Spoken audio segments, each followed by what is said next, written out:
Welcome to Art with Alison. Today we'll be discussing hands and arms.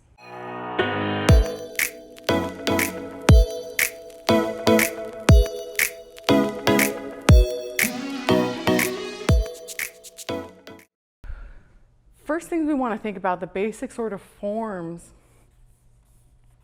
is really kind of like a chain in a sense, which is like, what? Let's make this kind of wide. We have the deltoid, and we have the biceps.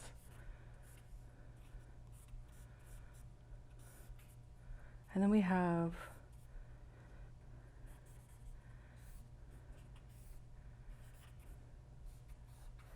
the forearm, which then in a sense, it's almost like here, let's see, wait, sorry, here, this link, chain length, this link. So it's as though this. And how that link, in a sense, it's flat. This, I'm sort of doing it from the side too, like this. Here, let's do it this way. It's so confusing. These are these simple shapes that, again, if we viewed from the front, it's wide. Viewed this way, here's the biceps, and then this is wider. It kind of tapers to the wrist, but these shapes, basically, that's where, let's see, this is the deltoid. This is the biceps. This is the brachioradialis, and let's see, the ulnar, I don't even know, ulna something. I apologize, my anatomy awareness is slipping. The bicep does not even intersect, doesn't even insert into the humerus, the upper arm bone. It literally goes and connects to the top. It connects right up in here. And so if you see, there's the belly of the bicep. It literally tucks underneath the deltoid and goes up and under and goes right up into there.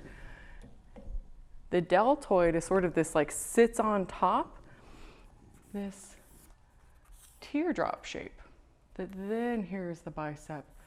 Here's sort of the front, that belly of the biceps, and we have these sort of like tendon and fascia, and then behind is the tricep. From that opening, we then have the brachioradialis. Come on. And then the elbow. These insertion points right here, this right here, those are points that if you do not understand them and communicate them, it'll all just look like a giant tube. This is the stuff that is important to pay attention to when you're drawing and rendering.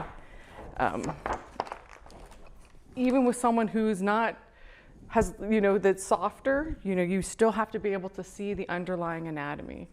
And so let me just do a quick little sketch of this with rib cage generally, general clavicle situation. Here's the pit of the neck. There's the brachioradius, or the sternocleidomastoid. Here's the trapezius.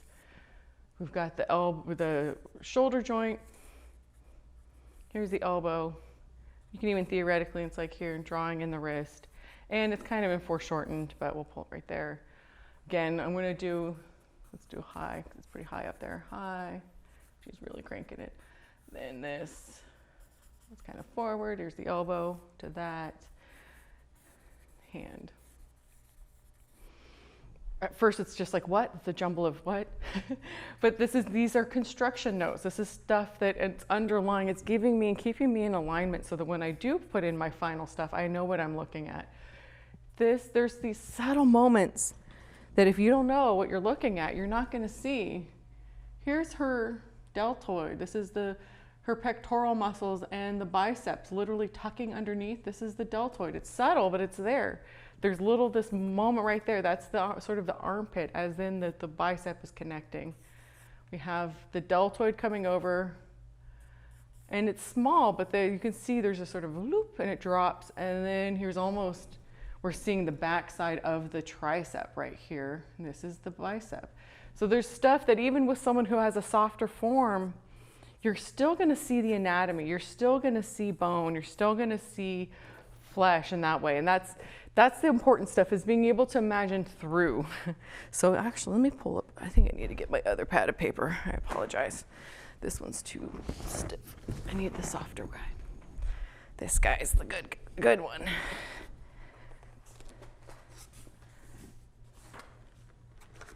Now, let me pull this.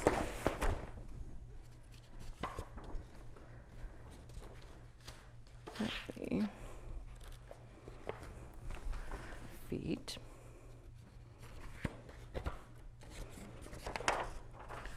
Hands. Now, when we talk about, we did like the basic sort of shape of the chain link in a sense. The forearm, it is so complex. It is something that it's definitely tough. Like it's a very subtle shape. Of course, it's a cylinder to an extent, but there's so much that is happening. There's basically the ulna, this bone that's running from our elbow to our wrist. It's designed to take impact. It's what we put up to protect ourselves. It's our defensive external protection. Anything on the inside is more soft and delicate. Everything on the outside is designed to take and protect. With that in mind, though, the radialis connects from here to there. So in a sense, when I put my arm down, my ulna and on this side, it stays the same. When I roll, it doesn't go anywhere, but the radius does. The radius moves when I roll my arm. And so there's stuff like that if you're not aware of the transition of what's happening, she's even in this pose, she's twisting her arm. She's literally twisting it to make a fist. That twisting shape, the ulna isn't really going anywhere. It's kind of still just there, but it's rotated. But it creates the radialis. The radialis is literally radiating. It can move and rotate, and that's what allows our arms, instead of just having this hinge elbow joint, we can do the twisting. We can do hinge as well. And so that's that extra layer that allows us to turn a doorknob. That it is very complicated. There's a lot of stuff that's happening within that. I just want to do a quick little, just from the side view of the forearm to the hands to the fingers, and what that sort of, how the sort of gradient, and it goes down. And this really is sort of the brachioradialis. This is sort of the meat of the forearm. It kind of flattens out. Like we kind of get a little bit, it's more of like the main muscle mass is up at the upper part of the forearm, and then it sort of flattens out. You can even see that here. There's no real muscle. It's pretty flat, and then it pulls up right around here is really where you start to see all the muscle. And this line, that's the ulna. That's literally the bone. And so sometimes when you see shadows or cavities, you're like, what is that? That's actually the bone underneath that is coming through. And so it's confusing sometimes. People are, when you see these things, to understand these sort of like divots. Sometimes divots in the skin are actually because there's bone underneath and there's just tissue surrounding it. And so it's just a little bit of a strange one. But this idea of that there's a sort of this fall off for the wrist, put our arm out, it's like here's this fall off hand, fall off fingers. And so that sort of gradient of here's like the knuckles, and then it goes to the fingers, and just what that means. If we were to do the hand as, it's almost like a mitten shape theoretically, right? Where all of the fingers lead towards, I made way too many, 1, 2, 3, that's 5. One finger. They all radiate towards the center, the middle finger, and that these ones, this finger, this finger, this finger. You can see that. I've got unique hands, is that you can see I actually have bent pinkies. Wow, whoa, 2 bent pinkies, ah. I always joke that I've been genetically modified to be more predisposed to having more stability when I draw that I actually have a built-in maul stick, which is this stick that people use. It's like this literally a stick with like something soft at the end that they can put onto their piece to rest their hand on to get really stable, you know, so that if they try to do it on their own, their hand starts shaking and gets all crazy. And so they put this like maul stick. I have an internal maul stick. I have my personal one, my pinky, so I can just put my pinky down and rest it, which is, I know, it's an unfair advantage. I've worked it to my advantage. But if anything, it'd be like, that'd be my pinky, and it's weird and short, and it'd be point this way. But this idea that everything, the bones, they all come from the center as well as from the inside. So here's like the creasing of the hand. If I do this again, we'll flip it.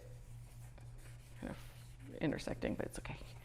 We do the hand, we flip it, here's the fingers. The palm of where the fingers land and the intersections of the palm, it's higher up than it is on the outside. So here on the outside, it's like down here on the external part, the lateral part of the body. In the internal, the medial side, it's actually much higher up. And it's to make space for the palm. And that's the same thing that if I were to draw, someone were to draw a hand and the height of, say, where the finger meets the palm is the same as it is on the outside and the inside, I'd be like, really? It's little stuff like this. The finger length is going to be shorter if you see from the inside than if you saw it from here. That's a little stuff that if you don't know, you don't know, and it'll show.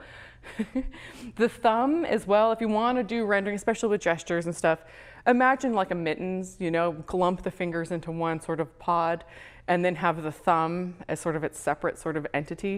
And then that way too, as well as having the thumb, this is sort of the palm.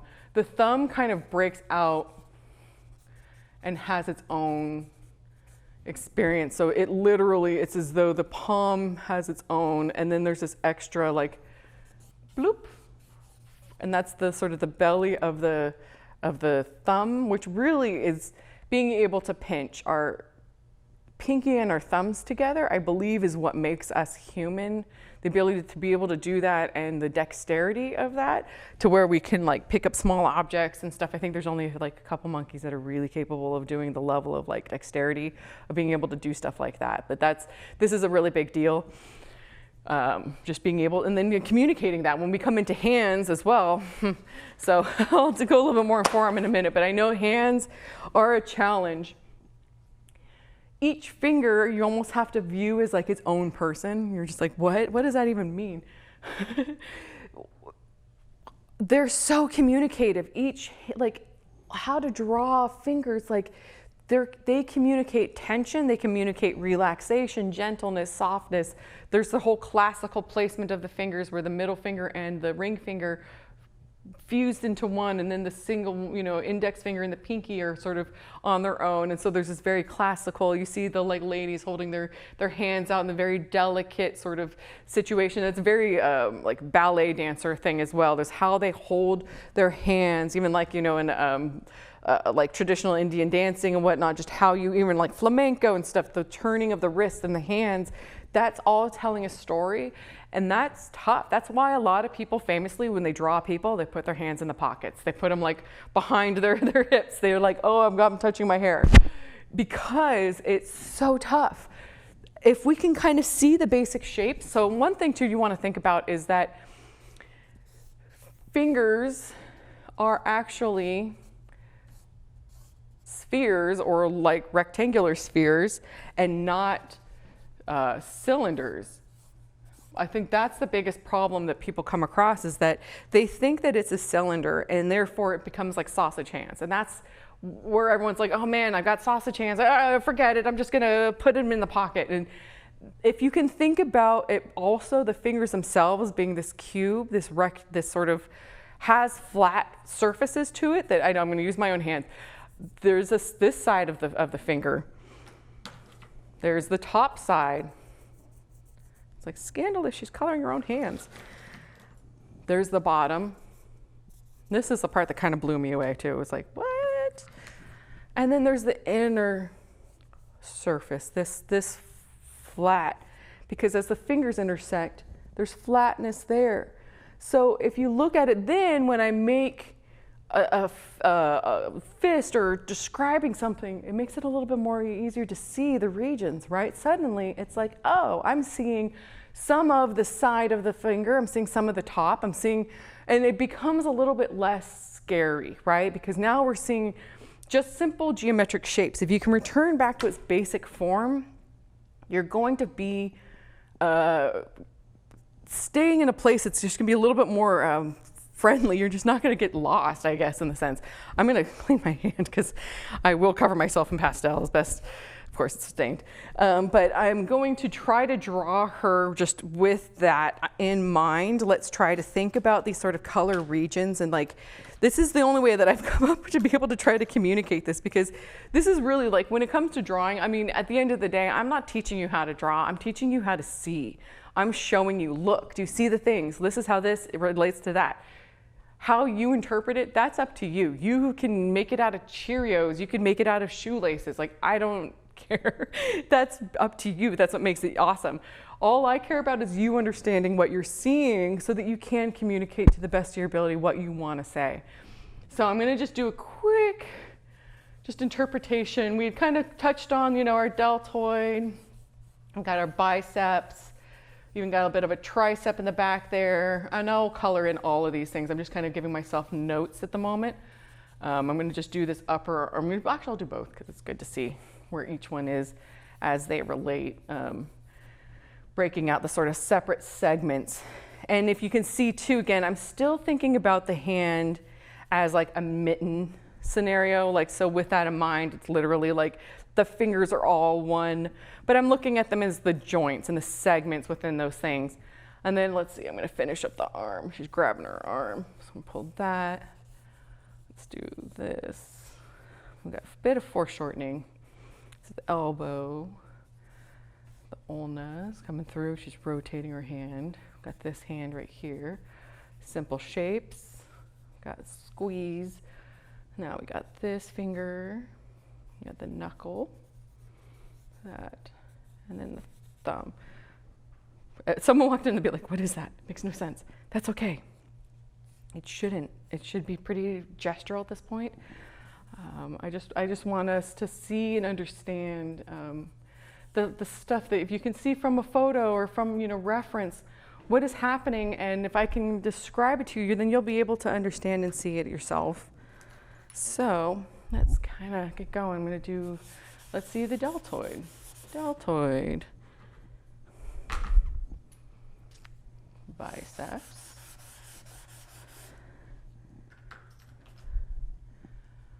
Triceps. They're kind of coming through on the other side. Now let's do a good variety of this one. Brachioradialis. So just like with the upper leg, lower leg bending scenario when I've described, this is another example.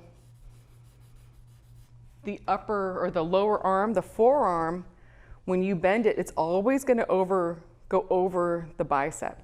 So it's always going to come over in front of the upper arm. Just count, it's sort of the opposite, but in a sense, because the brachioradialis, this muscle, as it goes in, it's actually tucking around the bicep and going up in between. It comes up and it runs in between the bicep and the tricep.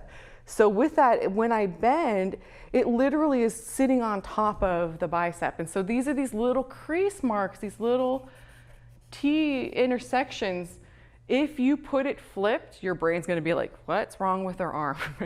So that's the stuff that you just have to remember to keep in alignment, or if you flip it, it just doesn't make sense. Like this, you can even see, literally there's this crease right there because the brachioradialis is literally running up. You can even see here's the elbow and it's running up and it goes whoop, and it starts to go and try to tuck in between the bicep and the tricep. Landmarks, this is what it's important. It's seeing all this stuff is super important. So here, I'm just going to show, here's the ulna. Do bone for something that's brighter. Something that's brighter. This is the ulna. And that's what the funny bone. We hit our elbow, or you know, that's literally the bone coming through as it runs along the side.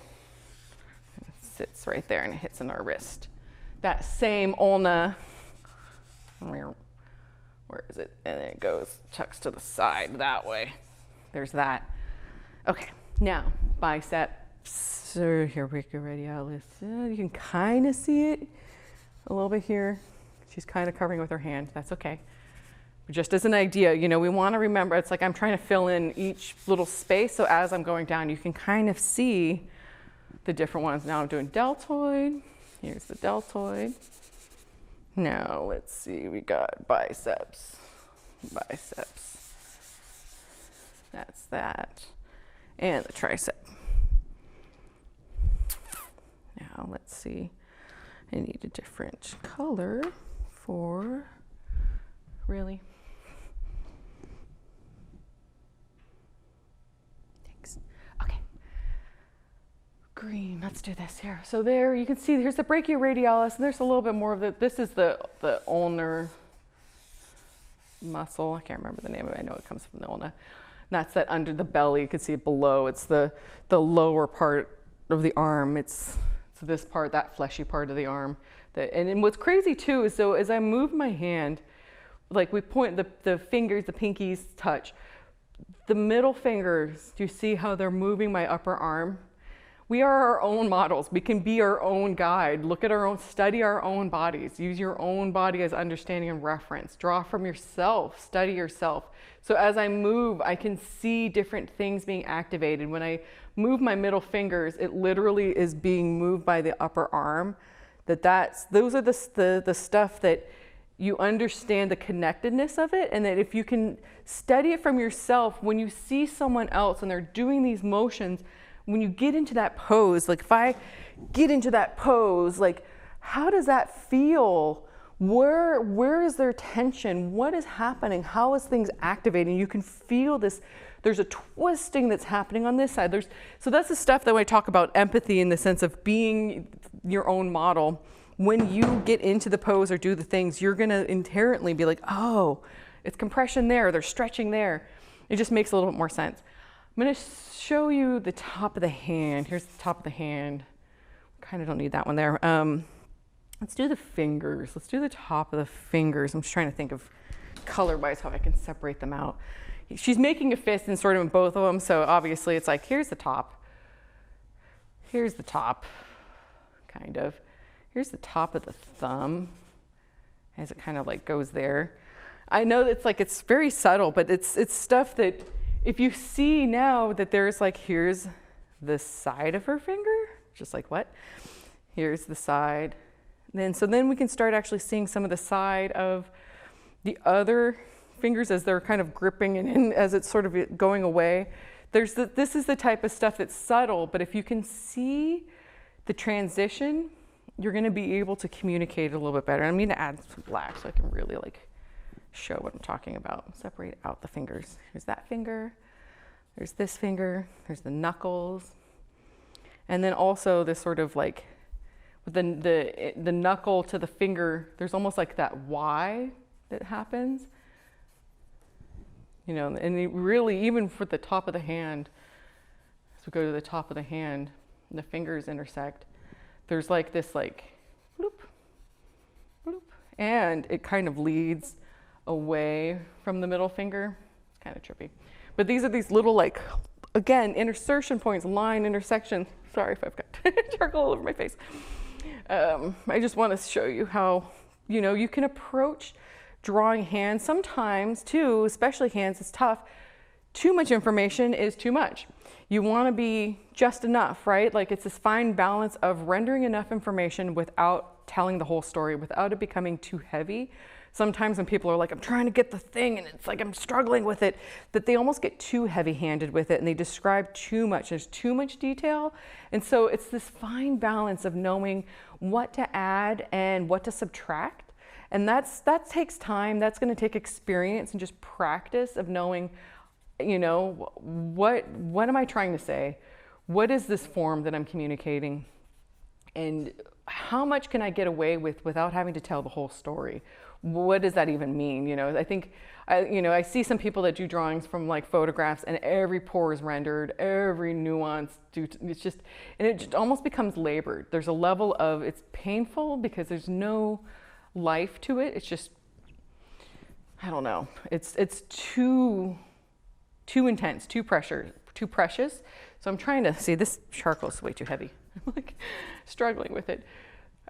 There's this thumb joint, and then, you know, there's no shame in always going back to basics. If you're struggling with a shape, go back to the basics, go back to your basic forms, go back to the rectangles and to the cubes.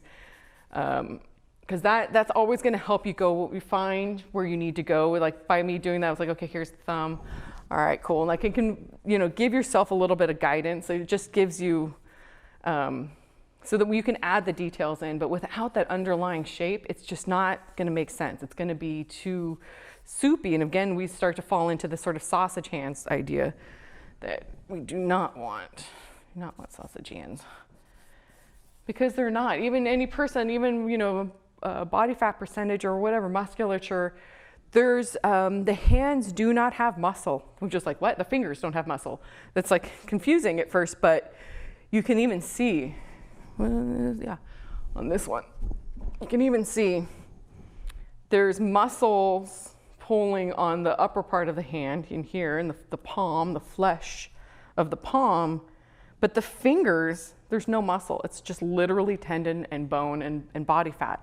So when I say, you know, like your arms are moving your fingers, they're literally, you know, see, I pull, it's like it lifts.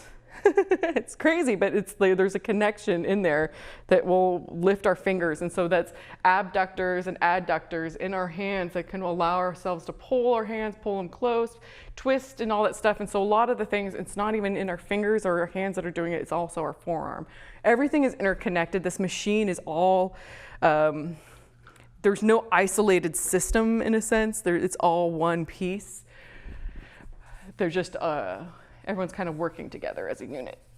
So I'm just trying to like break out some of the muscles for you guys to see some of the deltoid. Here's the clavicle. Here's the trapezius. The other trapezius. And then let's do a sternocleidomastoid. And even then, theoretically, we could even go pectorals,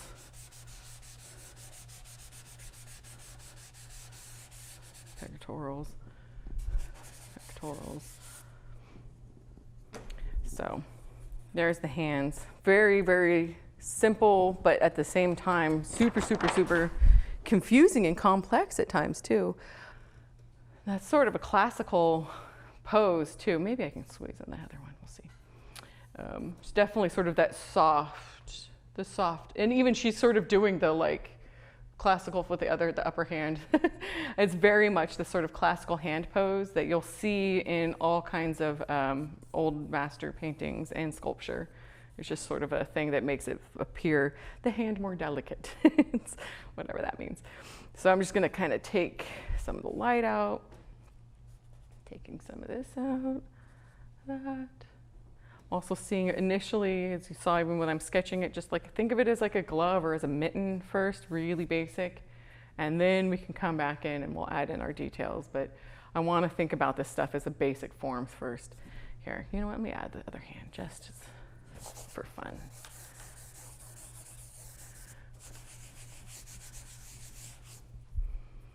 Let's see that. There's thumb. All right, here's the thumb. You can see, I mean, I'm not precious with my, just gonna do quick little light stuff. Fingers, hands. I may not have it exactly in the relationship, but that's fine, no big deal. Again, it's just for demonstrative purposes only, so. Let's see. See, I'm like squinting, trying to think of volume. Okay. So one way too is, yeah, I can start to break out, where's my basic forms? Here again, I've got my middle finger. I've got this as it's like falling away. Get the hand. This is that main finger, the index. There's that, flat, thumb. Here's the fingernail indication. Even the turn and direction of the fingernails as it falls away or whatever, that's also going to determine the where it is in space as it's relating to other appendages and whatnot. So the little stuff like this makes a difference. And here it goes, woof, it flows away from the middle finger. And one thing too is that people definitely tend to make things too heavy-handed, too much hard outlines, too much. You kind of want to be a little bit careful, a little subtle with it. You want to like creep up on it a little bit, make it a little bit not too dark. It's sort of the same thing with teeth. You want to avoid outlining everything. You kind of want to see them as clumps generally at first, because without it, it starts to gets a little garish. It's a little too much, and you want to find that balance of just enough and subtlety. So again, my thumb's off center, but that's fine. That's fine. Thumb, here's that. Hand, palm of the hand. Finger, here's this index. Roughly, segment, roughly, fingernail. And of course, it's not in the same place. That's fine. I don't need it to be. I just want to get a sense of like what's happening to the fingers. Here's the knuckle. And now we're going to the hand. We want to give enough space for the thumb, realizing there's this whole thumb area, and then we've got the wrist. And so these are these things. If we can just slowly, systematically go down the list in your mind, thinking about, okay, I have a checklist. Like I got this, I got that. Now where's that? Where's this? The more that you can communicate and understand what's happening, like there's the wrist, that bone that's protruding out, just little landmarks that are going to help. Even this divot, that little turn. Without that, you don't have a wrist. It just falls apart. So you need that experience of it intersecting with the thumb to the wrist and how it goes in. And then there's this flatness. It almost goes concave a little bit. And then it comes back up again. And then maybe I made it too long. And that's okay. This is part of the charcoals that you can adjust. Whoop. Thumb kind of has it's like hitchhiker, like there's almost like a flatness to it. And then this, I want to make sure that the palm on the top of the hand, when placed like this, again, the palm is in front of the thumb. The thumb, in a sense, is almost behind. What does that mean? Again, what's prominent forward, what's behind and back. And so the thumb is one of those things that's more recedes back. So there's, even when I create this crease, there is this crease of the palm first, and then, or like the top of the hand first, and then the thumb. And this is the stuff that without that, if I were to switch it and go like this, your brain's gonna think it's the inside of the hand. It's little things like that, that if you don't know what you're doing, if you don't understand what you're communicating, you're gonna communicate the wrong thing. And that's the stuff that, you either understand it or you don't. I'm kind of just giving slight indication of sort of just like little thumb creases. Let's do some knuckle creases there, roughly. I might even take down the finger. Let's see what's happening here. It's all right. It's a little looser. There's that, the knuckle of that, and there's the finger nail. So I'm actually seeing the bed of it there. That, and the pinky's completely occluded by the ring finger. Actually, it's this. It's kind of bent. But you know what I mean. This is, I'm loose. It's not precise, because it's also twisting. So weirdly enough, what's the challenge is that I'm seeing the side of the finger. I'm seeing sort of the side of this finger. And I'm seeing, we'll just kind of break out our tonal stuff, the top of the hand.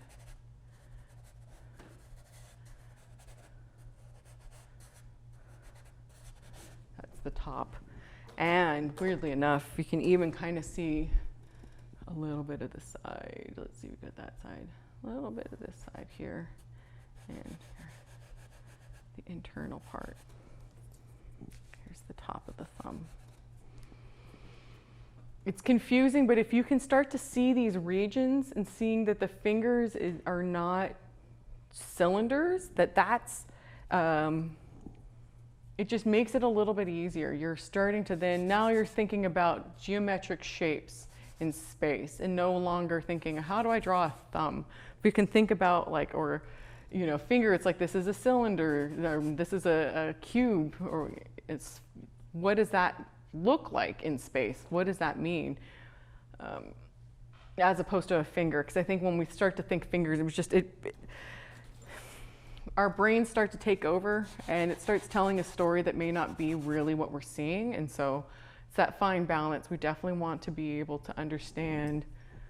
Let's see, I've got this, the finger. This one, I actually think this is green. What am I thinking? This is yellow. This is the inside part of this. And then purple would be the bottom, whatever that means.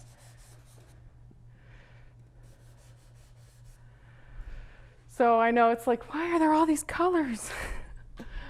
But it helps your brain if you can see these shapes individually broken out. Here's the top of the hand. Here's the top of the hand. And then let's try to find good contrast. Light blue. This is sort of the thumb joint. The thumb joint, right? What does that mean? You can see too, I mean, I'm thinking about fingernails, I'm thinking about the direction of the fingernails, and at the end of the day, I'm also not outlining every fingernail. There's this fine balance of just saying enough without, you don't want it to be too much. There's a little bit of lines there, but it's very minimal. But this is sort of a small example of hands. Hands are not easy, arms are challenging. The more you can study anatomy, the more that you can understand and see the shapes, the underlying forms beneath the skin, you're going to be able to interpret it. And so here, let me show you. You'll just be able to have see? It's like, how are the hands? These are just the fingers. And once you see that, you start to understand that it's not as complex as you thought it was. It's just a matter of being able to see the basic forms first, the basic underlying anatomy first, the bones, the muscles, how they intersect and connect, and then that will then inform you to be able to then determine the rest of it. So let me just add, here I'm gonna add some white so you can see the fingernails. Fingernails, fingernails. There you go, and this is a fingernail too, there you go. And that one. So, yay! This was hands. Hopefully this helps. Hopefully this makes sense. Hopefully you're less scared to try to draw hands and less likely to draw hands putting into pockets or reaching, scratching the back of their head, hiding hands. Put them out, put them front and center, showcase them. Don't be afraid. Use your own self as a model. Use a mirror, set it up, take photos, do practice, just study. Literally, I would draw my own hand and just sit there as a model and draw. Practice your own body, and that'll be enough. Next episode, we will be discussing heads and facial features.